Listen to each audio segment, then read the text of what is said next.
So hello everyone, আজকে ছিল পরিক্রমার day 6, মানে আজকে 6 দিন হয়ে গেল, আর মাত্র একটা দিন। ভেবেই কেমন মনটা খারাপ খারাপ লাগছে, কারণ আর একদিন পরেই সব অনুষ্ঠান শেষ হয়ে যাবে, একদম একটা নিস্তব্ধ ছায়া পড়ে যাবে। আজকে সারাদিনে একটাও পরিক্রমা যায়নি, তার জন্য মনটা খুবই খারাপ ছিল। তার জন্য সবাইকে নিয়ে বেরিয়ে গেলাম মদন গোপালের মামার বাড়ি। তো যাই হোক, আজকে কেন বলছিলাম একটাও পরিক্রমা হয়নি, কারণ আমাদের এখানে একটা মাঠের মধ্যে দিয়ে নতুন রাস্তা হয়েছে। আমি জন্মানোর আগে থেকে এই রাস্তাটা ছিল, কিন্তু মাঝখানে বন্ধ হয়ে গেছিলো, আবারও এই রাস্তাটা নতুন করে চালু হয়েছে। এই যে সামনে দেখতে পাচ্ছ, এই রাস্তাটা দিয়ে আজকে সমস্ত পরিক্রমা গেছে।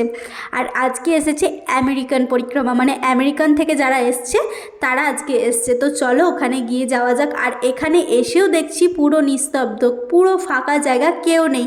একে ওকে জিজ্ঞেস করাতে জানতে পারলাম যে আজকে পরিক্রমা অনেক রোদের মধ্যে দিয়ে অনেক বেলা করে এসছিল, তার জন্য সবাই রেস্ট নিচ্ছে।